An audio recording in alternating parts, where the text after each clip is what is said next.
सांवली बहू। शिल्पा है तो सांवली लेकिन बहुत ही टैलेंटेड। लेकिन कहते हैं ना, शादी के लिए तो लंबी और गोरी होनी चाहिए।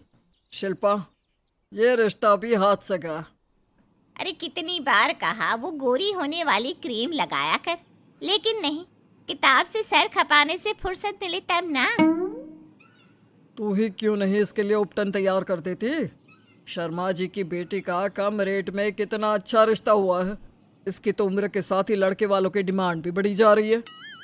शिल्पा को ये बातें अब बुरी नहीं लगती थी। लगे भी क्यों, बचपन से सुन जो रही थी वो ये सब कुछ। उसके लिए ये तो मात्र एक कान से सुनना और दूसरे कान से निकाल देने वाली बात थी। फिर एक रोज, पापा पापा मेरी नौकरी लग गई है। वाह, अच्छा। कहाँ बेटा? न्यूज़ चैनल में पापा, खबरों को लिखना होगा। हाँ, वैसे भी तेरे जैसी सांवली शक्ल की लड़की को कौन पर्दे पर आने देगा, क्यों? चल, 4 पैसे कमाने लायक हुई है तो लड़के वालों को बोल देंगे कि कमाती भी है, फिर शायद कोई कर ले शादी। हाँ सही कह रहे हैं। वैसे बेटा कल शाम को एक लड़का और आने वाला है, उसे भी देख लेना। शिल्पा को इस बार गुस्सा आ जाता है। अच्छे न्यूज़ चैनल में नौकरी लगने की खुशी भी माँ पापा के चेहरे पर नहीं दिखती। अगले रोज ऑफिस से शिल्पा घर आती है तो सामने बैठा होता है हिमांशु। हिमांशु शिल्पा को देखता है तो पहली नज़र में तो वो उसे पसंद नहीं आती, लेकिन फिर भी फॉर्मेलिटी तो करनी थी। हाँ, ओके, तो क्या शौक है तुम्हारे और खाने में क्या क्या बना लेती हो? मुझे पढ़ने लिखने का शौक है, खाना बनाना नहीं आता, बिल्कुल भी नहीं आता।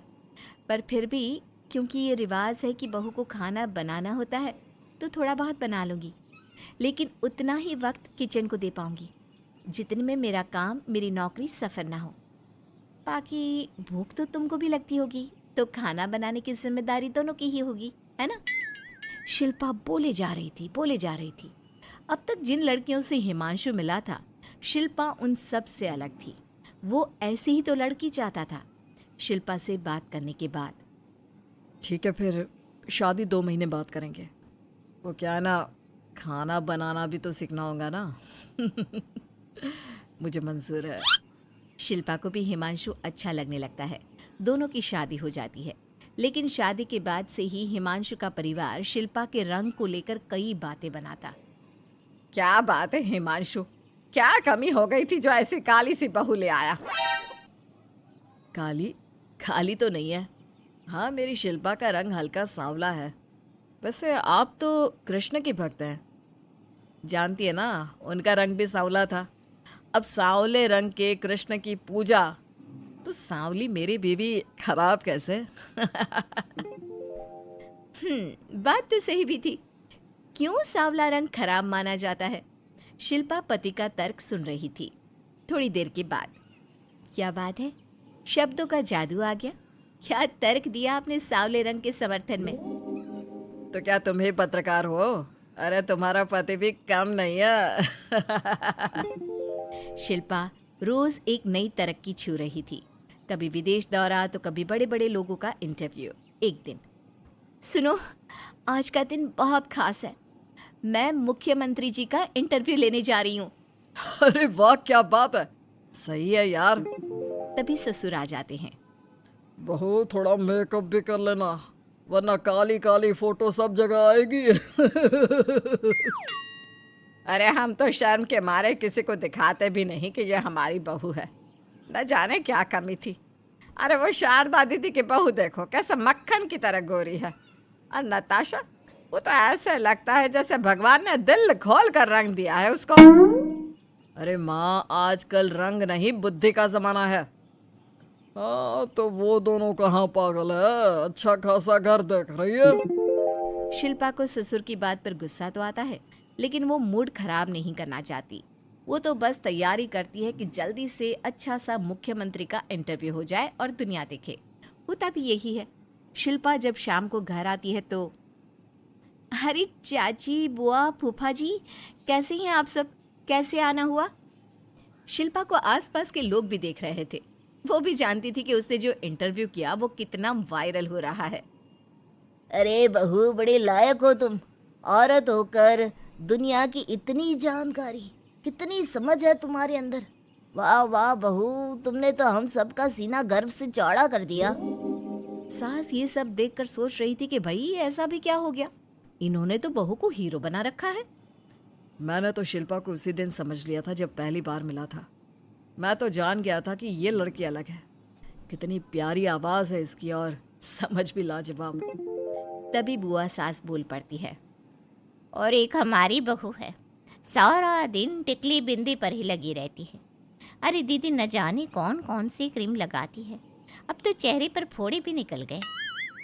कितनी बार कहा कुछ पढ़ाई आगे करके दुनिया में नाम कमाओ, लेकिन नहीं, बस सारा दिन शीशे के सामने खड़ी रहेगी। कोई बात नहीं फूफा जी, वो भी किसी की पसंद हो सकती है। हम लोगों का क्या, एक काम अच्छा कर दिया तो पूछ लिए गए, नहीं तो जमाना तो गोरी सूरत की ही तारीफ करता है। क्यों माँ जी? हाँ हाँ, वो क्या है ना, मैं ज़रा पानी लेकर आती हूँ, तू बैठ बहू। हाँ हाँ बहू, तू तो बैठ। वो क्या है ना, आज तो तुझसे बहुत सारी बातें करनी है। ये बता, कैसे दिखते हैं मुख्यमंत्री जी सामने से? जैसे टीवी में दिखते हैं वैसे ही दिखते हैं क्या?